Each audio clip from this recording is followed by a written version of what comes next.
ஆண்டவரும் இரட்சகருமான இயேசு கிறிஸ்துவின் ஈடு இணையற்ற நாமத்தில்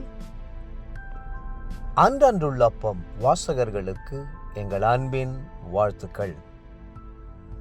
2026 ஆண்டு ஜூன் மாதம் 13ஆம் தேதி சனிக்கிழமைக்குரிய தின தியானம்.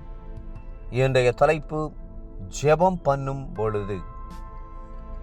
மத்தேயு 6:6 சொல்லுகிறது, நீயோ ஜெபம் பண்ணும்போது உன் அறை வீட்டிற்குள் பிரவேசித்து உன் கதவை பூட்டி அந்தரங்கத்தில் இருக்கிற உன் பிதாவை நோக்கி ஜெபம் பண்ணு. மத்தேயு எழுதின சுவிசேஷத்தில் 5, 6, 7 ஆகிய 3 அதிகாரங்களும் மலைப்பிரசங்கம் என்று அழைக்கப்படுகிறது. இந்த மலைப்பிரசங்கத்தில் கிறிஸ்தவ வெற்றி வாழ்க்கையை குறித்து 23 வகையான தலைப்புகளில் இயேசு போதித்தார். அதிலே உபவாசம், ஜெபம் போன்ற தலைப்பின் கருத்துக்கள் மிக முக்கியமானவை. கர்த்தர் கற்றுக் கொடுத்த மாதிரி ஜெபம் இங்கே இடம் பெற்றிருக்கிறது. இயேசுவின் நாட்களிலே அநேக மாயக்காரர்கள் இருந்தார்கள். வீண் அலப்பல்களுக்கும் அதிக வசனிப்புகளுக்கும் அவர்கள் முக்கியத்துவம் கொடுத்தார்கள். மனிதர் பார்வையிலே பக்திமான்களைப் போல வேஷமிடும் வீணான ஜெபங்களே மலிந்து கிடந்தன. ஆவியோடும் உண்மையோடும் ஆராதிப்பது எப்படி என்பதும் ஜெபிப்பது எப்படி என்பதும் யூத ஜனங்களுக்கு தெரிந்திருக்கவில்லை.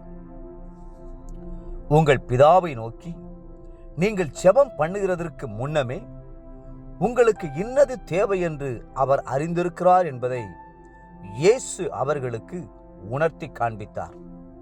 மத்தேயு 6:8. ஆனாலும் நாம் ஜெபிக்க வேண்டியது நம் கடமை. சோர்ந்து போகாமல் விடாமுயற்சியோடு ஜெபிக்க வேண்டியதும் நம் கடமை.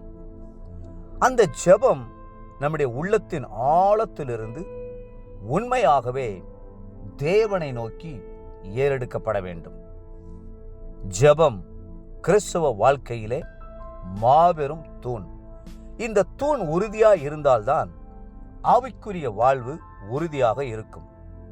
மட்டுமல்ல, ஜெபம் கர்த்தர் நமக்கு கொடுத்த மாபெரும் சிலாக்கியமாகும்.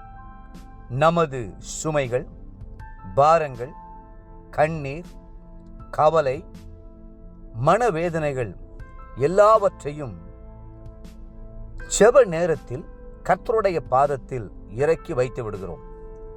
நமது அன்பையும் நன்றியையும் ஸ்தோத்திரத்தோடு அவருக்கு தெரியப்படுத்துகிறோம். ஜெபம் பரலோக பிதாவோடு நேரடியான தொடர்பை நமக்கு ஏற்படுத்தி கொடுக்கிறது.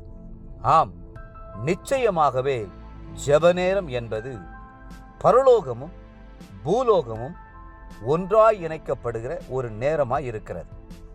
அப்போஸ்தலனாகிய பவுல் சொல்கிறார், நீங்கள் ஒன்றுக்கும் கவலைப்படாமல் எல்லாவற்றையும் குறித்து உங்கள் விண்ணப்பங்களை ஸ்தோத்திரத்தோடே கூடிய ஜெபத்தினாலும் வேண்டுதலினாலும் தேவனுக்கு தெரியப்படுத்துங்கள். அப்பொழுது எல்லா புத்திக்கும் மேலான தேவ சமாதானம் உங்கள் இருதயங்களையும் உங்கள் சிந்தைகளையும் கிறிஸ்து இயேசுவுக்குள்ளாக காத்துக்கொள்ளும். பிலிப்பியர் 4ஆம் அதிகாரம் 6, 7ஆம் வசனங்கள். நாம் நம்முடைய ஜெப வேண்டுதல்களை ஸ்தோத்திரத்தோடு பிதாவுக்கு தெரியப்படுத்துவோமானால் நமக்குள்ளே வாசம் பண்ணுகிற ஆவியானவர் நம்மை சகல சத்தியத்திற்குள்ளும் வழிநடத்தி செல்லுவார். யோவான் 16:13. கர்த்தர் நம்மை ஆற்றி தேற்றுகிற நேரம் ஜெப நேரம்தான். அவருடைய அன்பு கரம் நம்முடைய கண்ணீரை துடைத்து நம்மை திடப்படுத்தி பலப்படுத்துகிறது. அவருடைய பிரசன்னம் நம்மை உற்சாகப்படுத்தி சகாயம் செய்கிறது. ஆவிக்குரிய ஜீவியத்திலே பாதுகாப்பு, வல்லமை, ஐக்கியம் எல்லாமே ஜெபத்தினால்தான் கிடைக்கிறது. ஆகவேதான் தாவீது ராஜா, எனக்கு ஒத்தாசை வரும் பர்வதங்களுக்கு நேராக என் கண்களை ஏறெடுக்கிறேன், வானத்தையும் பூமியை உண்டாக்கின கர்த்தரிடத்திலிருந்து எனக்கு ஒத்தாசை வரும் என்றார். 121 சங்கீதம் 1-2 வசனங்கள். இன்றைய நினைவிற்கு மத்தேயு 6 அதிகாரம் 6 வசனம். அந்தரங்கத்தில் பார்க்கிற உன் பிதா வெளியரங்கமாய் உனக்கு பலனளிப்பார். இன்றைய வேத வாசிப்பு காலை எஸ்ரா 6, 7 மற்றும் 8 அதிகாரங்கள்.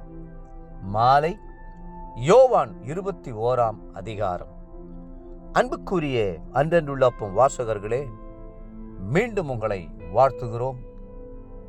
உங்கள் ஜெபங்களுக்கு பிதாவானவர் வெளியரங்கமாய் பலனளிப்பார். கர்த்தர் தாமே உங்களை ஆசீர்வதித்து மென்மேலும் உயர்த்துவாராக. ஆமென்.